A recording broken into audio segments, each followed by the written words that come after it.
Silly Cowboy fans. You're all wrong about Dak Prescott.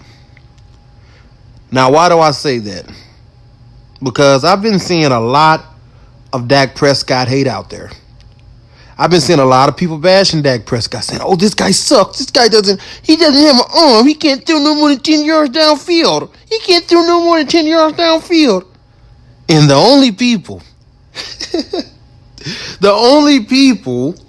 who you really see saying this are fans. It's only fans. Like, you never really see anybody halfway credible with any type of actual credibility behind them bashing Dak. I listen to a lot of Cowboy radio stations. I listen to a lot of sports shows, and it's just funny to me that the only people I see bashing Dak is fans. It's funny, but I understand it, and I'm going to explain why. Because most of the people who's bashing Dak, in my opinion, don't know football. Why do I say that? I know saying somebody does not know football is a very general statement, and it's an easy statement to make without having a lot of evidence. I think in this particular case we do. Because outside of fans, and maybe a couple of YouTubers, most people who talks about Dak actually says he's talented. Let's go down the list. Ron Jaworski, a great NFL insider and stat junkie, came out and said that Dak Prescott begun to lose confidence in himself during his second year in the league. Ron Jaworski said that he believes that Dak Prescott is an excellent quarterback. It will bounce back from this significantly and perform well in his third year, close to how his rookie year looked. Shannon Sharp said that he believes that Dak Prescott has the potential to win a Super Bowl. Chris Carter, Hall of Famer, says that he believes that Dak Prescott will lead the Cowboys to a Super Bowl. Now, let's just stop for a second. All of these NFL Hall of Famers and people that's getting paid by actual TV stations to analyze the game, a lot of them says that Dak Prescott is good. Colin Cowherd came out and made a segment about Dak Prescott, saying that Dak Prescott was the real deal. And only people that says that Dak sucks is fans. To me, this proves that the fans will be proven wrong.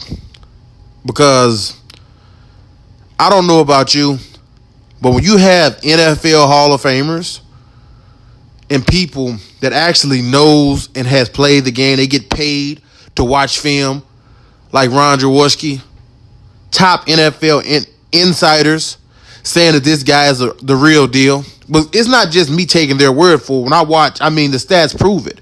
The stats actually debunk what the fans are saying. Off top, 3,600 yards, 300 yards rushing, almost 30 TDs, almost 44,000 yards in his rookie season. Now, fans say that anybody could have done that behind this offensive line. They had the great offensive line and their big-time running back. They had Zeke. This team is stacked.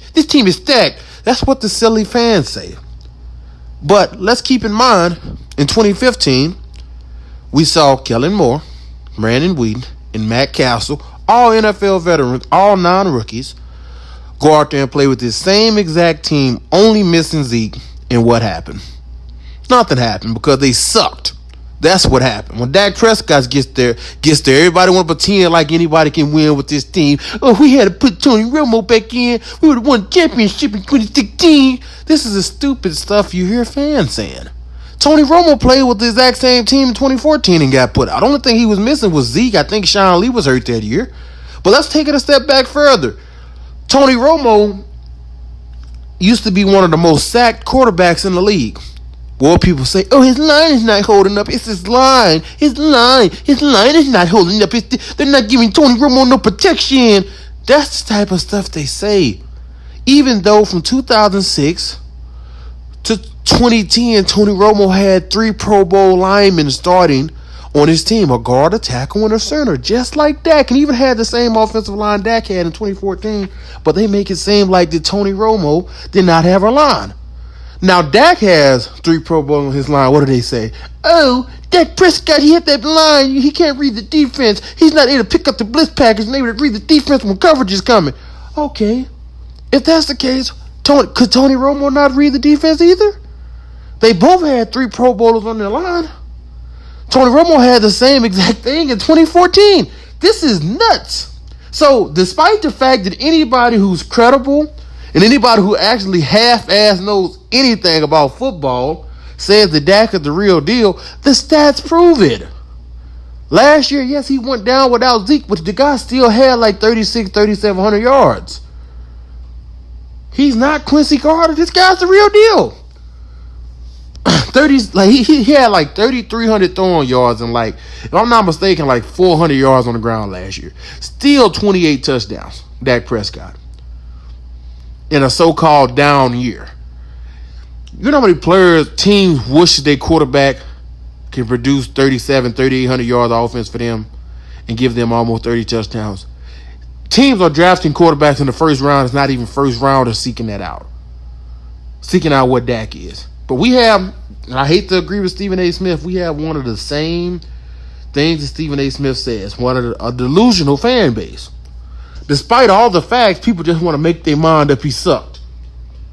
Just because they got rid of Romo in 2016. They should have gave Romo his job back. His job back? The guy was coming off 2 back injuries in back-to-back seasons. Why would you put him back in the game when your team is on an 11-game winning streak?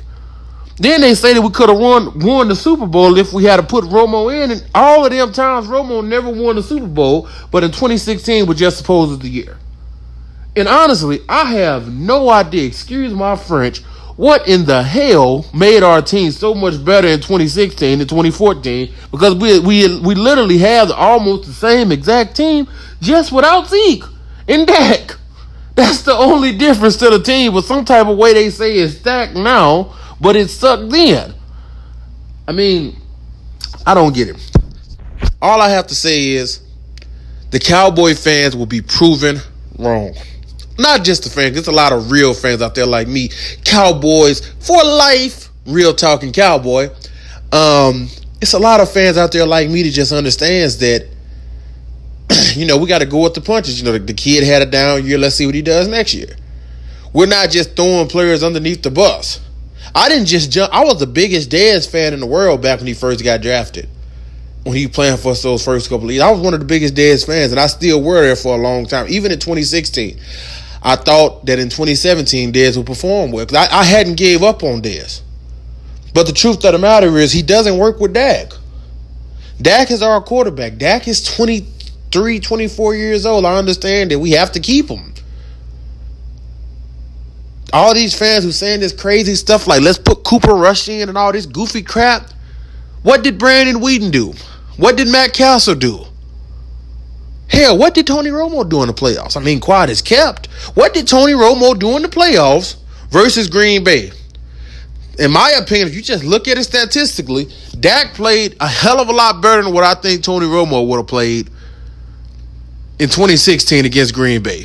We had just already got a pretty good damn look at how it would have looked because we saw Tony Romo play the same exact team in 2014 and get put out. Green Bay played a hell of a lot, scored a hell of a lot less points when Tony Romo played them. And when Tony Romo played them, we had 145, 165 yards rushing and still lost that game. Tony Romo only had I think 181 yards and 2 touchdowns. Dak went out there 300 yards, 3 touchdowns. Dak was carrying the team. Tony Romo really did not show up for the game versus Green Bay in 2014. So I have no idea how in the hell we think he would have won the Super Bowl, but that's neither here nor there because I'm not the biggest Tony Romo fans, and I do understand that a lot of fans just believe what they want to believe. Despite the stats, despite the truth of the matter, they just believe what they want. And that being said, all the fans who doubt in Dak, you're wrong. The biggest reason you're wrong, Dak Prescott is playing for a contract this year. He sees the way other quarterbacks are being paid. Even the owner, Stephen Jones, came out and said, I want to see Dak Prescott win the MVP. I want to see Dak Prescott win the MVP, So, this year, because we know we're going to have to pay him. Stephen Jones is getting ready to make room in the contract, make room in the salary cap to sign Dak.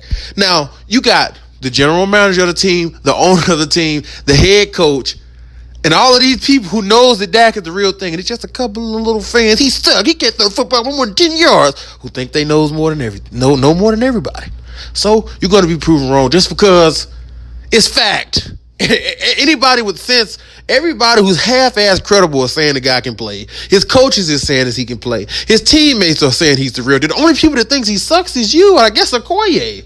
Sitting back watching Okoye, somebody who's not no damn NFL Hall of Fame wide receiver like Chris Carter there and say, oh, he tucked his arm out a little too far, which prevents him from going deep. You guys sit back and listen to BS. Oh, I'm just here to tell you you're wrong. This is your man, Real Talking Cowboy, Dallas Cowboy fans for life.